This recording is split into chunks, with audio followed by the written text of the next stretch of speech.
Cerita dimulai ketika seorang pria bernama Yuzuru Otonashi tiba-tiba terbangun di tempat asing.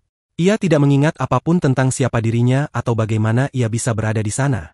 Saat membuka mata, ia melihat seorang gadis sedang membidik gadis lain dengan senjata. Gadis itu bertanya apakah Otonashi mau bergabung dengan kelompoknya untuk membunuh malaikat, karena mereka semua kini berada di dunia setelah kematian. Otonashi kebingungan. Gadis itu mengajaknya bergabung dengan sebuah kelompok bernama Shinde Tamaruka Sensen, yang bertujuan membunuh malaikat. Katanya, jika mereka tidak melakukan apa-apa, maka dewa akan menghapus jiwa mereka sepenuhnya dari dunia ini. Namun, Otonashi tidak langsung percaya. Semuanya terlalu mendadak, dan ia merasa curiga. Apalagi target yang disebut sebagai malaikat adalah seorang gadis remaja dengan wajah sendu, yang nampak murung. Otonashi berpikir untuk maju, mendekati gadis itu, dan bicara baik-baik lebih dulu. Yuri langsung memarahinya karena itu sama saja cari mati untuk kedua kalinya. Tak lama kemudian, Noda, rekan Yuri datang. Otonashi memutuskan menjauh dari mereka dan menemui gadis yang disebut malaikat tadi. Ia tampak lugu dan polos, sangat berbeda dari gambaran seorang musuh. Setelah berbicara dengannya, Otonashi justru semakin bingung dan merasa dipermainkan oleh semua orang. Karena gadis itu pun mengatakan bahwa dunia ini semua orang sudah mati. Otonashi kesal. Dia merasa, gadis di hadapannya juga mempermainkan dirinya, apalagi ia tidak ingat apapun tentang dirinya dan masa lalunya. Gadis malaikat itu tetap mengatakan bahwa dunia ini memang dunia setelah kematian. Karena Otonashi tak percaya, gadis itu menusuknya tanpa ragu dengan bilah pedang yang tiba-tiba muncul di lengan kanannya. Keesokan harinya, Otonashi terbangun dengan terkejut. Luka tusukan memang terasa seperti mimpi, tapi sobekan di bajunya membuktikan bahwa semua itu nyata. Tidak lama setelah itu, seorang pemuda dengan sabit besar datang. Dia adalah Noda, teman Yuri yang semalam. Dia memukuli Otonashi berkali-kali sebagai hukuman karena telah menolak tawaran Yuri. Pria itu mengatakan bahwa nama Yuri sering disingkat sebagai Yuripe. Karena dunia ini bukan dunia biasa, Otonashi hidup kembali beberapa menit setelah kematiannya. Semuanya terasa semakin tidak masuk akal. Ia berusaha mencari orang dewasa, tapi tak menemukan satupun. Saat dia ingin masuk ke ruang kepala sekolah, dia justru terkena jebakan, dan dilempar dari gedung itu. Beberapa menit kemudian, ia terbangun lagi. Kali ini dia sudah berada di markas kelompok SSS. Mereka sedang berdebat tentang nama untuk kelompok mereka, tapi tak kunjung menemukan yang cocok. Otonashi menyatakan ia tidak ingin bergabung dan lebih memilih, dimurnikan, agar bisa bereinkarnasi. Namun, ia diberitahu bahwa reinkarnasi tidak menjamin ia akan lahir kembali sebagai manusia. Bisa saja ia menjadi hewan, tumbuhan, atau makhluk hidup lainnya. Otonashi pun mulai ragu. Akhirnya, kelompok ini tetap menggunakan nama lama mereka, Shinde Sekai Sensen, atau disingkat SSS. Otonashi masih tidak mengerti kenapa mereka tidak memilih untuk disucikan saja. Yuri menjelaskan, dalam ajaran Buddha, tidak menjamin seseorang terlahir sebagai manusia setelah reinkarnasi. Lagi pula, di dunia ini, sekarang mereka bisa bertempur dan melawan sekuat tenaga tanpa khawatir mati. Tidak seperti di dunia sebelumnya, mereka hanya bisa pasrah saat kematian datang. Menurutnya, ini adalah kesempatan bagus yang diberikan oleh dewa. Otonashi bertanya apa yang mereka kejar? Yuri menjawab, mereka memiliki tujuan mengalahkan malaikat agar tidak terhapus dari dunia ini dan tetap bisa bertahan. Ketika Otonashi hampir menerima tawaran mereka, pria yang menghajarnya dengan 100 pukulan kemarin muncul lagi, tapi dia langsung ditendang keluar dari gedung itu oleh jebakannya sendiri. Akhirnya Otonashi memilih bergabung dengan mereka. Yuri pun memperkenalkan semua orang di dalam ruangan itu, lalu memberikan seragam SSS untuknya. Suatu hari, Otonashi dan Yuri duduk di atap sekolah sambil mengamati para siswa lainnya yang tampak menjalani hidup seperti biasa, bersekolah, berolahraga, dan bermain. Yuri menjelaskan bahwa mereka hanyalah NPC, karakter non-pemain, di dunia ini. Mereka memang bisa diajak bicara, tapi tidak boleh tahu tentang misi penghapusan malaikat. Umur mereka pun tidak akan bertambah. Yuri juga menjelaskan bahwa mereka tidak boleh mengikuti pelajaran atau mengikuti kelas bersama anak-anak itu apa mereka akan ditiadakan. Yuri juga menjelaskan bahwa alasan Otonashi ditusuk adalah karena ia tidak percaya bahwa dunia ini adalah dunia setelah kematian. Si malaikat hanya ingin membuktikan kebenarannya. Ternyata, si malaikat memang bertindak sebagai ketua sekolah. Karena kelompok SSS tidak mengikuti kegiatan sekolah seperti biasa, mereka tidak memenuhi syarat untuk reinkarnasi. Awalnya, mereka hanya diperingatkan. Tapi setelah kelompok ini mulai menyerang malaikat, sang malaikat pun mulai membalas. Lalu Otonashi bertanya apakah dewa itu memang ada? Yuri percaya dengan hal itu setelah melihat semua hal di dunia ini. Tapi, jika mereka bertanya pada malaikat, dia tidak akan menjawab apapun.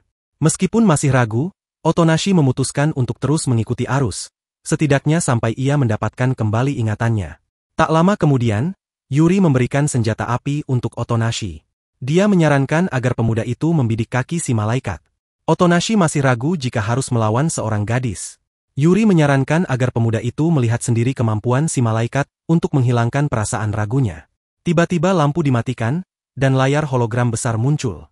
Mereka pun mulai serius mendengarkan penjelasan Yuri. Kali ini mereka akan menjalankan sebuah misi bernama Operasi Tornado. Dalam misi ini, mereka berencana mencuri makanan dari kantin sekolah. Awalnya Otonashi mengira misinya berbahaya, tapi ternyata mereka hanya mencuri tiket makanan sambil membawa senjata berat. Yuri menempatkan Otonashi di lokasi yang aman bersama dua anggota lain. Jika sampai mereka dihadang oleh malaikat, mereka harus menembak untuk memberi waktu bagi rekan-rekan lainnya. Sementara Iwasawa mendapatkan tugas paling penting, yaitu membuat pengalihan untuk mengacaukan fokus malaikat itu. Mereka semua diperintahkan melakukan tembakan jika melihat si malaikat. Jadi anggota yang lain bisa langsung datang bisa mendengar suara tembakan dan membantu satu sama lain. Saat misi dimulai pukul 18.30, seluruh anggota SSS menempati posisi masing-masing. Sebagai pengalihan perhatian, Iwasawa menggelar konser bersama 3 temannya. Grup band mereka cukup terkenal di sekolah, dan seluruh siswa tampak menikmati penampilan mereka. Namun, saat malaikat muncul dan mendekati pos Otonashi, ia merasa ragu untuk menembak. Tapi mengingat kejadian saat ia ditusuk, akhirnya ia menarik pelatuk dan pelurunya mengenai perut sang malaikat. Meski begitu, malaikat itu terus maju dan hampir memojokkannya. Untungnya, rekan-rekannya segera datang setelah mendengar suara tembakan. Sementara konser Iwasawa berlangsung meriah, anggota SSS lainnya bertarung melawan malaikat, yang memiliki kemampuan bertahan tinggi dan tidak bisa dilukai senjata biasa. Otonashi tercengang melihat baku tembak di hadapannya. Dia tidak menyangka misi ini benar-benar serius. Akhirnya, setelah waktu cukup lama berlalu, misi mereka berhasil. Tiket makanan pun bertebaran di akhir konser. Namun, Otonashi merasakan sesuatu yang ganjil. Karena malaikat itu hanya berdiri diam di tempatnya, tanpa mengejar mereka. Setelah konser selesai, semua orang berkumpul di kantin untuk makan bersama dengan tiket yang telah mereka dapatkan. Otonashi bertanya apakah mereka akan aman di sini? Apakah malaikat tidak akan mengejar mereka?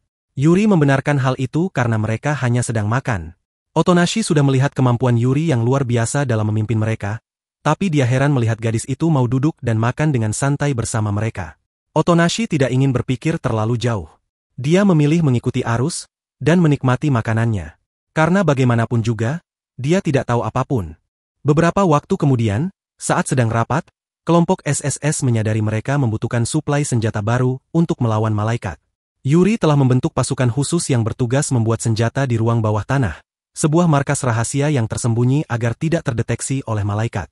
Awalnya, Otonashi terkejut saat mengetahui bahwa markas sebesar itu ada di bawah tanah. Yuri segera menghubungi pasukan pembuat senjata untuk menonaktifkan semua jebakan di area tersebut, karena kelompok SSS akan datang. Ternyata, pintu masuk menuju markas terletak di dalam gedung olahraga. Begitu mereka masuk, Noda menyambut dengan pose keren. Sayangnya, teman-temannya menanggapinya dengan biasa saja.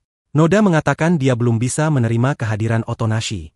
Namun, saat mereka sedang berbicara, jebakan-jebakan di dalam mulai aktif kembali, pertanda bahwa malaikat telah menemukan lokasi mereka. Karena jebakan-jebakan itu hanya bisa memperlambat gerakan malaikat, tidak menghentikannya, kelompok SSS tetap harus melanjutkan perjalanan ke dalam, meski jebakan belum sepenuhnya dinonaktifkan. Baru beberapa langkah masuk, jebakan batu jatuh aktif dan mengenai Takamatsu, membuatnya menjadi korban pertama. Meskipun ia meninggal, semua orang tetap tenang, karena di dunia ini, mereka bisa bangkit kembali. Hinata mencoba menghibur Otonashi, mengatakan bahwa ia pun dulu merasa terguncang saat pertama kali melihat teman-temannya mati. Namun, ia kini telah terbiasa. Lalu, mereka masuk ke ruang sempit. Oyama lupa bahwa ruangan ini memiliki pintu jebakan yang tertutup otomatis. Otonashi mulai kesal. Di dalam ruangan itu, terdapat jebakan laser tajam. Mereka semua berhasil menghindari semua laser itu, tapi Matsushita menjadi korban berikutnya karena tubuhnya terlalu besar untuk menghindari jebakan itu. Oyama pun langsung mual melihat tubuh Matsushita yang terpotong-potong seperti sushi. Hinata kembali meyakinkan Otonashi bahwa Matsushita akan kembali hidup. Tapi Oyama kembali lupa akan jebakan lain. Di ruang berikutnya, langit-langit mulai jatuh, siap meratakan mereka. TK berusaha menahan atap itu sekuat tenaga agar yang lain bisa lari, dan ia pun menjadi korban lagi. Di ruangan berikutnya, jebakan yang lebih mengerikan harus mereka hadapi. Tiba-tiba saja lantai di bawah mereka runtuh. Oyama adalah korban pertama yang jatuh. Sementara yang lain berhasil bertahan dengan berpegang pada tubuh satu sama lain. Yuri merasa dia tidak sanggup lagi menahan tubuh mereka semua. Jadi dia meminta mereka segera memanjat naik. Saat giliran Otonashi harus memanjat, dia kebingungan harus berpegangan di mana karena Yuri adalah perempuan. Setelah berhasil naik, giliran Hinata yang mencoba memanjat, tapi ia memegang bagian tubuh Yuri yang sensitif, membuatnya langsung ditendang jatuh. Fujimaki kagum karena Otonashi bisa bertahan sejauh ini, namun dia yakin Otonashi akan jadi korban berikutnya. Ternyata, malah Fujimaki sendiri yang menjadi korban jebakan air karena ia tidak bisa berenang. Kini hanya tersisa Otonashi, Yuri, dan Shina yang tersisa. Di lorong B15, Shina menjadi korban jebakan terakhir karena menyelamatkan boneka anjing yang akan hanyut. Ia pun menjadi korban setelah jatuh ke dalam air terjun bersama boneka itu. Tinggallah Otonashi dan Yuri yang kini harus melanjutkan perjalanan ke pusat pembuatan senjata. Yuri terlihat sedih karena banyak temannya yang menjadi korban. Mereka pun beristirahat dan mengobrol. Yuri bercerita tentang masa lalunya yang kelam. Dulu ia hidup bahagia bersama keluarganya. Dia adalah anak sulung dari 4 bersaudara. Hingga suatu hari, sekelompok perampok masuk ke rumah mereka. Karena tidak menemukan harta yang mereka cari, mereka menyuruh Yuri, sebagai anak tertua, untuk menemukan sesuatu yang berharga dalam waktu 10 menit. Jika gagal, 1 nyawa akan melayang. Yuri mencari sekuat tenaga, namun tak menemukan apapun. Waktu berlalu cepat. 3 adiknya pun tewas mengenaskan di depan matanya. Polisi baru datang setelah semuanya terlambat. Sejak itu, Yuri hidup seorang diri dengan trauma mendalam. Yuri merasa, Tuhan tidak adil karena saat ia sangat membutuhkan bantuan, tidak ada yang datang menolong. Otonashi merasa prihatin, tapi juga kagum dengan kekuatan hati Yuri. Ia bertanya bagaimana Yuri bisa meninggal dan sampai di dunia ini jika ia selamat dari insiden itu. Yuri hanya menjawab bahwa ia tidak mati karena bunuh diri. Lalu mereka melanjutkan perjalanan ke pusat gudang senjata. Saat mereka akhirnya sampai di tempat itu, Otonashi kaget melihat betapa besar dan luas tempat itu.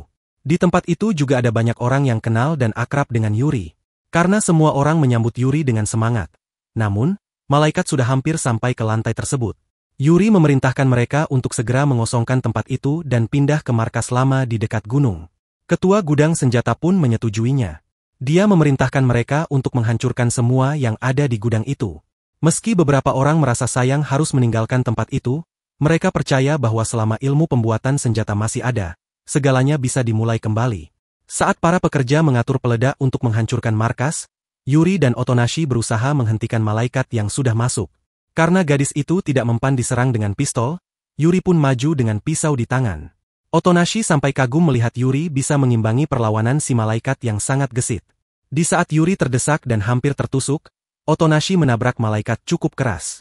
Peledak sudah siap, namun meriam gagal menembak karena takaran peluru yang salah. Akhirnya, tempat itu diledakkan. Malaikat jatuh bersama puing-puing bengkel senjata. Akhirnya, mereka sampai di markas lama yang masih kosong. Saat semua personil bersemangat membuat senjata lagi, Yuri memanggil anggota SSS yang sudah hidup lagi di markas sebelumnya.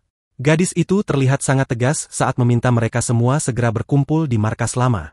Otonashi merasa bahwa Yuri adalah pemimpin yang hebat, dan wajar semua orang ingin mengikutinya. Hari itu, Iwasawa memperkenalkan lagu barunya yang bernuansa tenang. Meski lagunya bagus, Yuri menganggap lagu itu terlalu kalem untuk menarik perhatian para NPC. Ia ingin lagu yang lebih keras dan menghentak agar misi berikutnya berjalan lebih lancar. Besok kali ini adalah operasi penyusupan ke area malaikat atas nama Garis Dendam. Hari itu mereka akan melakukan operasi dengan seorang murid berkacamata yang bernama Takeyama. Meski banyak yang meragukan kemampuannya, Takeyama langsung membungkam mereka dengan gumaman angka-angka matematika rumit. Bahkan Noda yang dikenal sangat bodoh sampai menjerit ketakutan mendengarnya. Berkat itu, Takeyama akhirnya diterima memimpin investigasi ke wilayah malaikat. Takeyama sendiri lebih senang dipanggil Chris. Yuri, sang pemimpin SSS, memilihnya bukan tanpa alasan. Tak ada anggota lain yang punya kecerdasan dan kemampuan peretasan sebaik dirinya. Otonashi bertanya-tanya tempat seperti apa yang menjadi area malaikat, dan seperti apa mesin yang membantu gadis itu. Meskipun begitu tidak ada yang bisa menjawab pertanyaannya. Ini adalah operasi kedua mereka. Yuri yakin malaikat akan lebih waspada. Jadi dia berharap Iwasawa bisa mengalihkan perhatian dengan baik. Yuri yakin di area malaikat, tersimpan data penting yang mungkin berhubungan langsung dengan Tuhan. Setelah itu, Iwasawa keluar dari ruang kepala sekolah dengan wajah murung. Karena lagu baru ciptaannya ditolak untuk misi kali ini. Sementara itu, Otonashi berlatih menembak setelah rapat. Dia senang karena kemampuan menembaknya semakin baik. Dia menyadari sudah melangkah terlalu jauh bersama mereka, tapi ternyata semua itu tidak buruk. Saat sedang istirahat, Otonashi tak sengaja bertemu dengan seorang gadis cerewet yang bernama Yui. Gadis itu sedang menempelkan poster konser. Konser itu direncanakan sebagai bagian dari misi pengalihan perhatian malam besok. Ternyata, Yui adalah penggemar berat band milik Iwasawa, Girls Dead Monster, atau biasa disingkat Girl Demo. Yui sangat senang saat tahu ia bisa membantu dalam konser pengalihan, apalagi karena ia bisa tampil bersama Iwasawa. Bahkan saking semangatnya bernyanyi, Otonashi sampai kewalahan mendengarkan suara nyaring gadis itu. Sore harinya, Otonashi mengunjungi ruang latihan Girl Demo. Di sana, ia mengajak Iwasawa istirahat. Di momen ini, Iwasawa menceritakan kisah masa lalunya. Meskipun tidak sekelam Yuri, hidup Iwasawa sejak kecil penuh keributan. Orang tuanya sering bertengkar, dan dia tidak punya kamar untuk sembunyi atau menghindar. Satu-satunya pelarian Iwasawa adalah musik. Lagu yang ia dengar waktu itu, diciptakan oleh seseorang dengan keluarga tak harmonis juga. Lagu itu seolah mewakili perasaannya dan dinyanyikan untuk orang-orang seperti dirinya. Suatu hari, dia menemukan sebuah gitar tua yang dibuang di tepi jalan. Sejak saat itu, Iwasawa memutuskan mengejar mimpi sebagai penyanyi. Dia juga bekerja keras saat paruh waktu untuk mendapatkan biaya sekolah. Iwasawa kita bersemangat mengikuti banyak audisi di berbagai studio rekaman untuk mengejar mimpinya, selagi berjuang menafkahi diri sendiri. Gadis ini berdebat untuk meninggalkan rumah itu setelah lulus nanti. Namun nasib berkata lain. Saat mencoba melerai pertengkaran orang tuanya, kepalanya tak sengaja terkena botol, menyebabkan radang otak dan stroke yang membuatnya meninggal. Namun kini, di dunia setelah kematian, Iwasawa tampak menikmati hidupnya. Iwasawa menyadari, kisah Iwasawa adalah bukti perlawanan terhadap ketidakadilan dalam hidup, dan perjuangan dalam menjalani hidup yang tidak mudah. Siapapun mungkin tidak takut dilahirkan sebagai kutu air, tapi mereka semua ingin melawan sekali lagi atas hidup tidak adil yang dulu pernah diberikan pada mereka. Otonashi pun makin menghormati tekad kuat Iwasawa. Sementara itu, sang malaikat melihat poster konser yang dipasang untuk malam pengalihan. Para murid NPC protes akan sikapnya. Tapi gadis itu sama sekali tidak peduli. Singkat cerita, malam itu, operasi pun dimulai. Konser Girl Demo dimulai dengan meriah, namun jumlah penonton masih sedikit. Di sisi lain, Yuri, Takeyama, dan yang lainnya berhasil menyelinap ke asrama putri, tempat markas sang malaikat. Otonashi sempat kecewa karena mengira tempat itu akan seperti markas rahasia dalam film-film, tapi ternyata hanya kamar gadis biasa. Ia pun ditahan oleh anggota lain agar tidak berisik dan merusak rencana. Takeyama mulai fokus, meretas sistem komputer si gadis malaikat, dan tidak memperdulikan kemarahan Otonashi. Di panggung, Iwasawa pun memainkan lagu lain yang berhasil menarik banyak siswa. Anggota OSIS berdatangan untuk menghentikan konser karena tak sesuai jadwal sekolah. Para murid menolak pergi, dan meminta agar konser dibiarkan. Iwasawa semakin bersemangat melihat malaikat datang, sehingga dia memainkan musik lebih keras lagi. Hisako melaporkan pada Yuri, bahwa malaikat sudah di tempat konser. Mereka harus bergegas. Takeyama akhirnya berhasil membuka data penting. Yuri bersikeras mereka harus segera menemukan informasi penting. Tapi mereka hanya menemukan daftar semua di sekolah itu. Anehnya, ada nama mereka juga di daftar itu. Di sisi lain, para guru turun tangan. Mereka menghentikan konser, dan menjatuhkan semua kelompok pengalih perhatian. Di saat guru-guru hendak menyita gitar milik Iwasawa, gadis itu memberontak. Ia melawan dengan menyanyikan lagu ciptaannya yang sempat ditolak Yuri. Dibantu temannya yang menghidupkan sistem suara sekolah, lagu itu pun terdengar ke seluruh penjuru. Lirik dan melodi menyentuh hati semua orang. Di waktu yang sama, Yuri menemukan catatan kekuatan malaikat. Gadis itu tercengang melihat bahwa malaikat bisa menciptakan kloning tubuhnya. Iwasawa menyadari, inilah tujuan hidupnya. Untuk terus bernyanyi dan menyelamatkan orang lain dengan lagu-lagunya. Iwasawa menemukan kedamaian sejati setelah berhasil menemukan jawaban apa yang menjadi tujuan hidupnya. Setelah lagu selesai, tubuh Iwasawa perlahan menghilang. Ia telah dimurnikan karena penyesalan hidupnya telah terselesaikan, dan ia siap melanjutkan ke alam berikutnya. Semua orang yang melihat hal itu hanya bisa terdiam dengan ekspresi bingung. Kembali ke Yuri, meski kini mereka tahu tentang kekuatan sang malaikat, keyakinan akan keberadaan Tuhan justru makin dipertanyakan. Karena si gadis malaikat itu ternyata mendapatkan kekuatan dengan kemampuannya sendiri bukan dari Tuhan. Mereka mulai bertanya-tanya kemana perginya Iwasawa. Awalnya mereka mengira malaikat yang menghapus gadis itu, tapi Yuri mengatakan tidak. Yuri menyadari bahwa cara dimurnikan tak hanya lewat aturan sekolah atau mengikuti aturan malaikat, tapi juga dari dalam diri mereka sendiri. Mereka mulai paham bahwa masing-masing memiliki cara berbeda untuk berdamai dengan masa lalu.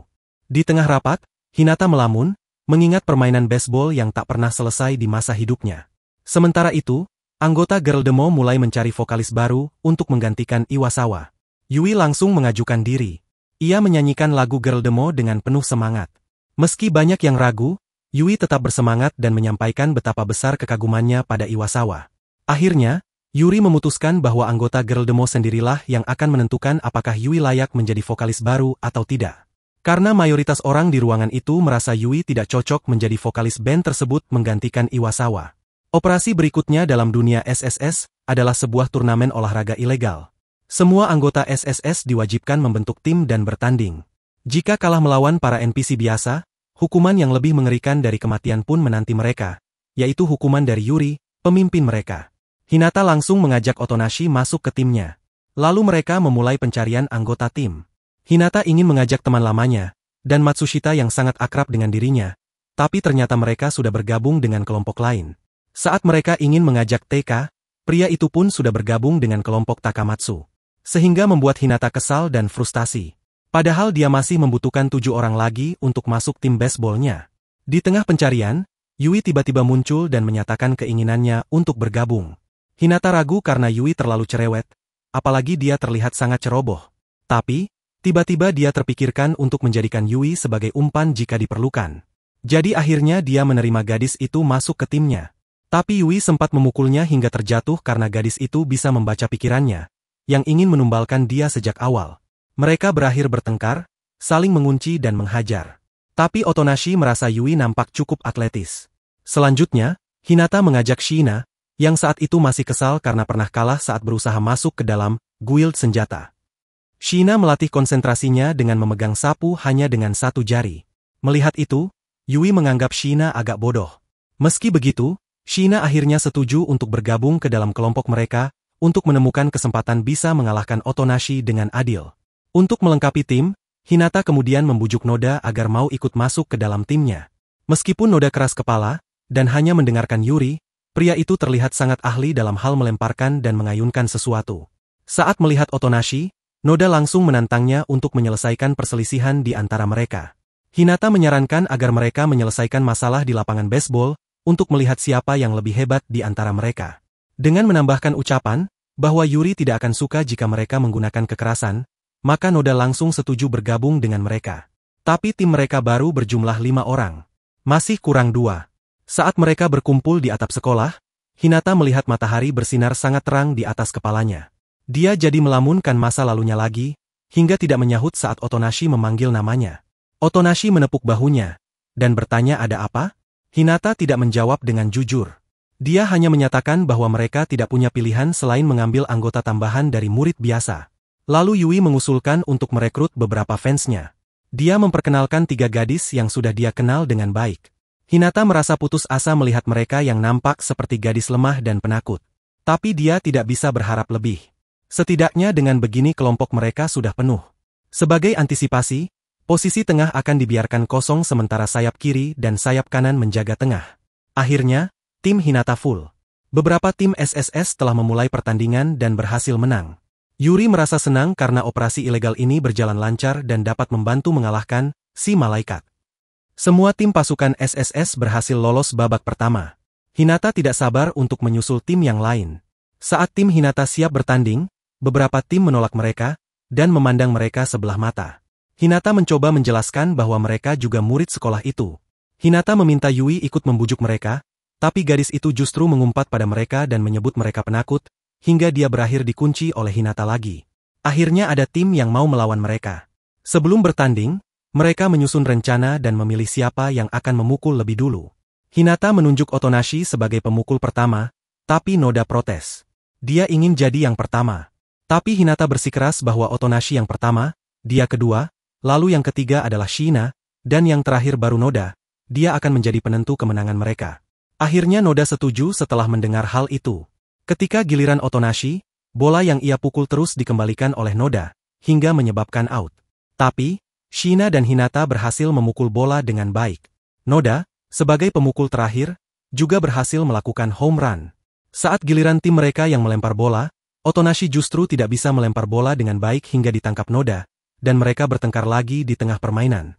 Meskipun begitu, mereka bermain dengan sangat baik hingga tim Hinata pun lolos ke babak berikutnya. Namun tantangan sesungguhnya datang.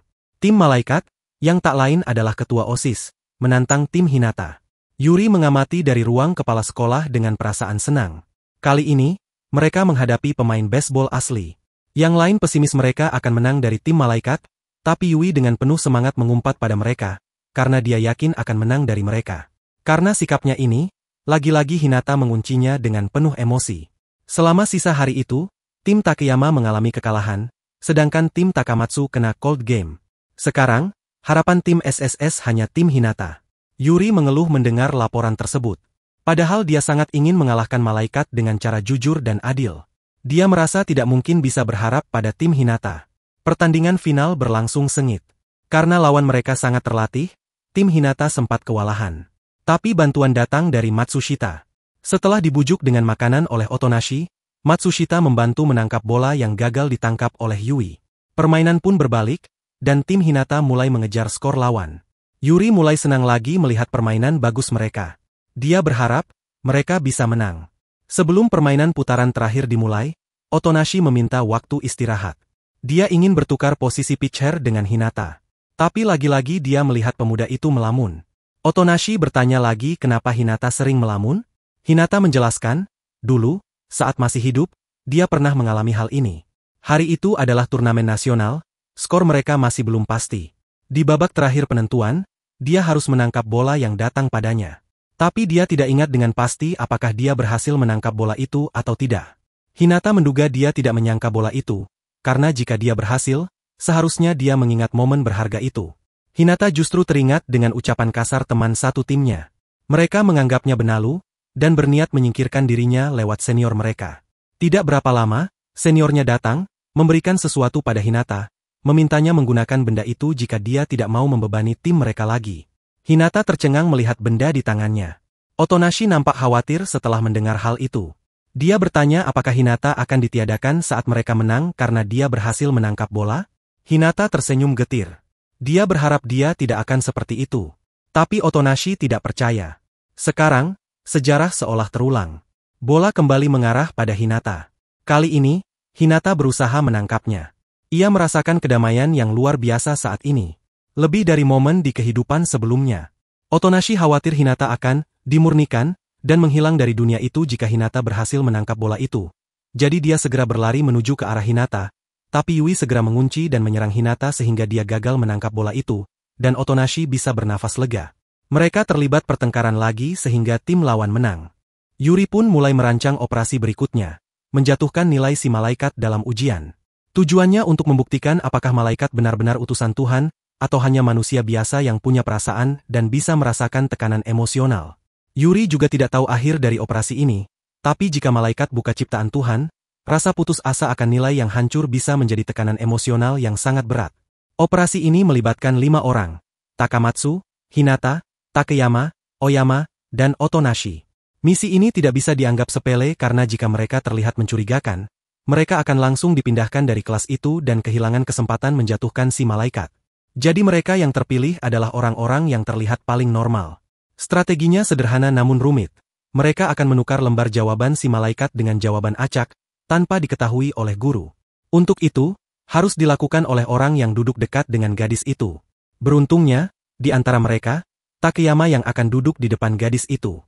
Jadi dia yang akan menukar kertas ujian gadis itu, sementara yang lain harus mengalihkan perhatiannya. Namun masalah muncul, mereka tak tahu nama asli si gadis malaikat untuk dicantumkan di lembar jawaban yang palsu. Jadi Yuri meminta Otonashi mencarinya di ruang guru. Tapi sebelum sempat pergi, ia dihentikan oleh si malaikat karena ujian hendak dimulai. Otonashi berdalih bahwa ia gugup. Si malaikat pun menenangkan dan memperkenalkan diri. Namanya Tachibana Kanade. Masalah pertama terselesaikan. Kini saatnya menjalankan rencana. Sebelum itu, saat ikut mengerjakan ujian, Otonashi merasa semua soal di hadapannya sangat mudah dia kerjakan meskipun dia tidak memiliki ingatan apapun. Dia jadi teringat pada pesan Yuri agar tidak mengerjakan soal ujian ini terlalu serius atau dia bisa dilenyapkan seperti Iwasawa. Jadi Otonashi segera menghapus jawabannya. Misi pertama, Hinata bertugas menciptakan pengalihan perhatian saat murid-murid sudah menyelesaikan ujian, dan harus mengumpulkan kertas jawaban mereka, tapi aksi pemuda itu kurang mencolok. Yuri terpaksa menjalankan rencana cadangan, yaitu menerbangkan tubuh Hinata dengan roket hingga menabrak atap. Kali ini, rencananya sukses, semua siswa di ruangan itu menatap ke arahnya, sehingga Takeyama memiliki waktu untuk menukar lembar ujian yang sudah disabotase. Momen berikutnya, Takamatsu yang bertugas mengalihkan perhatian. Dia bertingkah lebih konyol dari Hinata, karena tiba-tiba dia menunjukkan tubuhnya yang atletis kepada guru wanita yang sedang mengajar. Karena hal ini, Yuri kesal, dan menerbangkan dia juga. Hingga Takeyama memiliki kesempatan untuk menukar kertas ujian milik Tachibana lagi. Yuri kesal karena mereka tidak bisa bekerja dengan baik. Dia marah-marah di dalam kelas, sehingga membuat Tachibana curiga, tapi Otonashi segera menenangkan gadis itu, dan memberikan alasan yang masuk akal agar Tachibana tidak menegur, dan mengusir mereka dari ruang kelas. Seperti namanya, Otonashi, yang berarti ketenangan dalam bahasa Jepang. Ia berhasil menjadi pemenang dan penyeimbang di sini. Sementara itu, Oyama mendapat peran paling berisiko. Ia harus menyatakan cinta pada Tachibana di depan semua orang dalam kelas. Oyama langsung menolak tugas itu. Hal itu akan melukai mental dan hatinya, karena dia yakin Tachibana akan langsung menolak perasaannya. Padahal ini pertama kali dia menyatakan cinta pada seseorang. Saat akhirnya Oyama melakukan misinya, semua orang di kelas hanya diam. Bahkan dengan dinginnya Tachibana meminta Oyama mengurus perasaannya sendiri. Karena hal ini tidak bisa menarik perhatian orang-orang di kelas, Yuri menerbangkan Hinata lagi, sehingga semua orang melihat ke arahnya. Tentu saja Hinata marah setelah itu. Dia kesal karena dia harus diterbangkan lagi, padahal Oyama yang gagal. Namun Yuri menjawab bahwa Oyama sedang terluka secara batin, jadi Hinata yang harus menggantikannya untuk terluka secara fisik. Saat makan siang di balkon, mereka meminta pertukaran pemain agar tidak diterbangkan, tapi Yuri bersikeras mereka harus bertahan sampai ujian selesai. Untuk itu, dia akan memikirkan rencana pengalihan perhatian lain selain melakukan mereka. Otonashi terlihat khawatir. Dia melamun dan bertanya-tanya apa yang sedang mereka lakukan ini. Mereka semua terlihat seperti sedang berbuat kerusuhan besar, tapi orang-orang akan melupakannya begitu saja. Dia penasaran apa akibat semua ini di masa depan nanti? Misi pun terus berlanjut hingga akhirnya ujian selesai. Setelah itu, Tachibana keluar dari ruang guru dengan ekspresi murung. Dia tampak lebih pendiam dari biasanya. Mungkin karena saat ujian, jawabannya diacak-acak oleh kelompok SSS. Yuri menduga para guru tidak akan tinggal diam, karena seluruh jawaban Tachibana menyimpang, seolah mengejek mereka. Ia menduga Tachibana akan dianggap sebagai pemberontak. Dugaan itu benar. Tachibana mengundurkan diri sebagai ketua OSIS, dan posisinya digantikan oleh wakilnya, Nao Ayato. Namun, menurut Yuri, Tachibana sebenarnya bukan mengundurkan diri, melainkan dipecat karena nilai-nilainya dianggap mencurigakan. Yuri lalu berencana menjalankan kembali Operasi Tornado. Posisi vokalis Girls Demo digantikan oleh Yui, yang telah disetujui oleh anggota band lainnya. Ia akan menyanyikan lagu baru ciptaan Iwasawa yang belum sempat dia selesaikan. Yui merasa sangat senang, sekaligus terhormat karena dia mendapatkan izin untuk menyelesaikan dan membawakan lagu tersebut. Malam itu, konser berjalan dengan sangat meriah, dan sangat lancar. Saat mereka sedang berjaga di luar gedung, Otonashi heran melihat Tachibana yang bukan ketua OSIS. Seharusnya dia tidak hadir di kegiatan ini. Tapi ternyata, Tachibana tetap muncul. Meskipun begitu, wajahnya tidak terlihat ofensif. Dia terlihat murung, sehingga Otonashi meminta anggota yang di depan untuk membiarkan dia lewat. Setelah Tachibana masuk ke tempat konser, Yuri kaget. Dia ingin memarahi anggota yang di depan karena membiarkan gadis itu lolos. Tapi tiba-tiba dia melihat sikap Tachibana yang aneh, dan meminta anggota SSS yang lain membiarkan dia lebih dulu. Tachibana mengabaikan semua orang. Dia terus berjalan ke sisi lain aula, dan mengambil makanan tahu pedas yang terkenal di kantin, tidak disukai siapapun. Setelah itu, Yuri memberikan izin untuk mengaktifkan kipas besar yang membuat kupon makan berterbangan dari dalam baju murid-murid. Di momen ini, Yuri melihat Tachibana ingin meraih kupon makan gratis juga, tapi dia menarik kembali tangannya dengan ekspresi sedih yang sangat jelas. Setelah operasi tornado pun berjalan lancar, seluruh anggota SSS makan bersama di kantin. Otonashi mendapatkan menu tahu Sichuan yang sangat jarang dimakan orang-orang di tempat itu. Meskipun makanan itu sangat pedas, Otonashi merasa sensasi makanan itu luar biasa. Hinata pun merasakan hal yang sama. Yuri mengatakan, dia melihat Tachibana membeli makanan itu juga. Mereka baru tahu kalau makanan itu adalah kesukaan Tachibana, si gadis pendiam yang sering makan sendirian di kantin. Otonashi merasa bersalah telah mengambil makanan itu. Sementara itu, Yuri mulai memahami bahwa Tachibana selama ini hanya ingin menertibkan siswa yang melanggar aturan. Ia bahkan menciptakan guard skill bukan untuk menyerang, melainkan untuk bertahan dari serangan kelompok SSS yang saat itu menggunakan senjata api. Otonashi bertanya apakah kelompok SSS bisa menerima Tachibana sebagai anggota, karena sekarang gadis itu bukan malaikat. Namun, para anggota lain masih menolaknya karena dendam lama terhadap sang malaikat. Otonashi mengerti perasaan mereka, tapi dia juga merasa kasihan pada Tachibana yang kini benar-benar sendirian, kehilangan semua jabatan dan kepercayaan, sambil menikmati tahu pedas Sichuan untuk menenangkan hatinya yang terluka. Hari itu, seluruh anggota SSS baru saja keluar dari ruang introspeksi yang sangat sempit. Mereka mengeluh karena meskipun Tachibana sudah diturunkan dari kepemimpinan OSIS, hidup mereka tidak juga bisa tenang. Seperti sekarang, mereka baru saja selesai dihukum di ruang introspeksi oleh OSIS. Yuri merasa ada yang aneh. Biasanya, murid biasa tidak pernah menentang SSS. Mereka bertindak sesuai aturan karena nantinya akan dimurnikan. Namun, berbeda dengan Tachibana yang tidak terlalu aktif melawan. Kini, ketua OSIS baru terlalu agresif dan ketat. Semua anggota OSIS pun patuh padanya dan tidak segan menghukum semua anggota SSS. Yui menyarankan agar mereka menggoda anggota OSIS baru, tapi Hinata berkata bahwa mereka tidak akan tertarik dengan titik tenang Yui. Yuri akhirnya memerintahkan anggota SSS untuk melakukan apapun yang mereka mau di kelas, asalkan tidak mengganggu murid lain. Setelah bubar, Yuri memberikan walkie-talkie kepada Otonashi, berjaga-jaga.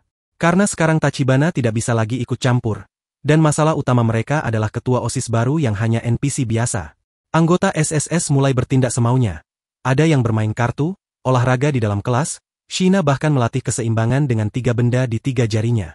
Yang lebih parah, Noda. Dia bukan hanya tidur di dalam kelas, tapi di atas meja milik murid lain. Oyama hanya berani makan camilan saat jam pelajaran. Di sisi lain, ada Yui yang bolak-balik ke toilet setiap menit. Hingga akhirnya, Nao Ayato muncul dan menegur mereka semua. Anggota SSS langsung kabur dari dalam kelas itu. Tapi Noda yang sedang tidur tidak menyadari keberadaan Nao Ayato. Akibatnya, dia diancam akan dihukum. Noda langsung marah-marah. Dia bahkan mengangkat senjata untuk menakuti murid lain, hingga Nao Ayato mengancamnya dengan hukuman yang lebih besar. Noda semakin marah, sehingga Hinata dan Otonashi harus membawanya pergi dari hadapan si ketua OSIS dan dari dalam kelas itu. Saat jam istirahat, Yuri yang akan pergi ke atap sekolah, sangat terkejut melihat Nao Ayato memukuli siswa biasa dengan sangat brutal. Yuri tidak berani membantu karena saat itu dia sedang sendirian. Dia segera menutup pintu ke atap, dan menyimpan kejadian ini. Karena dia belum yakin kenapa Ayato bersikap begini. Otonashi merasa semua ini tidak bisa terus berlanjut. Ia lalu mendekati Tachibana dan mengajaknya makan tahu pedas di kantin, yang kemarin sempat ia cicipi. Tanpa diduga, Tachibana langsung setuju. Otonashi kembali makan tahu pedas dan tetap merasa kepedasan. Tapi karena rasanya enak, ia terus menyantapnya. Sementara Tachibana makan tanpa ekspresi, seolah tidak merasakan pedas sama sekali. Otonashi sampai heran melihat gadis itu sangat menikmati menu ini, padahal pemuda itu sudah sangat kepedasan. Namun, saat mereka sedang makan, Ayato muncul dan menegur mereka karena makan sebelum jam makan siang. Sebagai hukuman, mereka dikurung di ruang introspeksi, yang aneh. Tempat itu lebih sempit dan pengap. Pintu ruangan itu pun sangat tebal dan keras, sehingga tidak memungkinkan bagi siapapun untuk kabur. Di momen seperti ini, Tachibana justru tidur dengan tenang karena dia merasa sangat ngantuk setelah makan. Tanpa sadar, Otonashi tertidur saat duduk di sudut ruangan. Ketika Otonashi terbangun, dia mencoba mencari cara keluar. Tiba-tiba terdengar dentuman keras dari luar. Ia teringat pada walkie-talkie dari Yuri dan mencoba menghubunginya. Awalnya tidak ada jawaban, tapi tak lama kemudian, suara Yuri terdengar. Ia mengatakan telah terjadi pertempuran brutal. Yuri menjelaskan, Nao Ayato bukan NPC biasa. Dia manusia seperti mereka, dan kini ia menyerang murid-murid lain agar tidak ditiadakan. Ia tampak baik di luar, tapi sesungguhnya tidak berperasaan. Ia menggunakan murid biasa sebagai tameng untuk menghancurkan anggota SSS. Karena dia tahu semua anggota SSS tidak bisa melukai murid-murid biasa di sekolah itu. Yuri mencari Tachibana namun tidak menemukannya. Jadi ia mengira Tachibana sedang bersama Otonashi. Ia meminta Otonashi untuk keluar dan membawa Tachibana demi menghentikan kekacauan ini. Otonashi pun meminta bantuan Tachibana untuk keluar dari ruang introspeksi. Karena saat ini sedang terjadi keributan besar di luar dan kemungkinan teman-temannya dalam bahaya. Namun meskipun punya kekuatan hand sonic, Tachibana tidak bisa menghancurkan pintu besi itu. Ia mengatakan bahwa kemampuannya hanya untuk bertahan, bukan menyerang. Dan tentang kejadian saat Otonashi ditikam dulu, Tachibana hanya menuruti permintaan Otonashi, yang ingin membuktikan bahwa dunia ini memang dunia setelah kematian. Otonashi mengatakan, jika pertemuan awal mereka lebih baik, mungkin sekarang mereka sudah berteman. Tachibana menjawab, itu tidak mungkin. Karena semua orang yang dikenal Tachibana telah ditiadakan. Mereka lenyap setelah merasakan kebahagiaan karena pernah berteman dengannya. Hanya Tachibana yang masih bertahan, sendirian. Otonashi, yang baru menyadari kenyataan itu, berkata bahwa jika saja ia tidak kehilangan ingatannya dan tidak diserang saat itu, mungkin ia bisa menjadi teman Tachibana juga. Namun, Tachibana langsung menolak dengan cepat. Otonashi mulai menyadari bahwa sistem dunia ini tidak adil. Tachibana, yang polos dan tulus, harus kehilangan semua orang yang berarti baginya. Tiba-tiba, Tachibana mengubah senjata di lengannya menjadi 4 tipe. Meskipun begitu keempat senjata itu masih belum bisa menghancurkan pintu yang sangat tebal tersebut. Otonashi mendapatkan ide. Dia menyarankan Tachibana menjepitkan senjatanya di antara pintu dan dinding. Lalu mengubah senjata tersebut hingga ke bentuk terakhir. Karena bentuk terakhir ini cukup besar, ketika senjata itu berubah, akhirnya senjata itu bisa menghancurkan pintu tersebut. Mereka pun keluar, namun pemandangan di luar sangat mengerikan. Semua anggota kelompok SSS dan para murid lainnya telah dibantai oleh Nao Ayato. Nao Ayato berdiri di tengah kehancuran, dia mengaku sebagai dewa dunia ini. Sebagai ketua OSIS, ia merasa memiliki wewenang untuk mendisiplinkan siapa saja yang melawan sistem. Ia percaya bahwa semua orang di dunia ini datang dengan masa lalu yang kelam, dan satu-satunya cara mencapai kedamaian adalah membuat mereka melupakan semuanya. Ia mempelajari teknik hipnosis untuk menciptakan kebahagiaan palsu demi perdamaian. Ayato mencoba menghipnotis Yuri, membuatnya melihat masa lalu yang indah, dan adik-adiknya tersenyum bahagia. Tapi Yuri tahu, semua itu palsu. Ia gagal menyelamatkan mereka, dan ingatan itu tidak bisa diubah begitu saja. Otonashi menghajar Ayato. Ia berkata bahwa hidup yang mereka jalani sebelumnya, seberapapun menyakitkannya, adalah kenyataan. Mengubah ingatan seseorang berarti mengingkari kenyataan yang membentuk diri mereka. Otonashi memeluk Ayato, sambil terus mengatakan hal ini berulang kali. Ayato tersentuh. Dia jatuh teringat pada masa lalunya. Ternyata dulu, Ayato memiliki saudara kembar yang sangat berbakat dalam membuat keramik. Mereka berasal dari keluarga pengrajin terkenal. Namun, hanya saudaranya yang diakui, sedangkan Ayato terus disalahkan. Setelah kematian saudara kembarnya, Ayato dipaksa menggantikan perannya. Ia berusaha keras agar diakui oleh sang ayah, bahkan berhasil memenangkan pameran kecil. Tapi ketika ia mulai bangkit, ayahnya jatuh sakit dan tak pernah sembuh. Ayato menyalahkan dewa karena merenggut semua yang ia cintai. Namun, Otonashi menyadarkannya bahwa sebenarnya Ayato lah yang telah meninggal, dan saudaranya yang masih hidup. Selama ini Ayato menciptakan realitas baru untuk menutupi luka hatinya. Tapi Otonashi tetap menerimanya, dan menegaskan bahwa itu adalah kehidupan nyata yang sudah dia jalani dengan usaha keras. Jadi Ayato tidak boleh melupakannya. Hal ini membuat Ayato menangis karena merasa diterima apa adanya. Ternyata selama ini, ucapan seperti itulah yang selalu dia tunggu dari semua orang, termasuk ayahnya.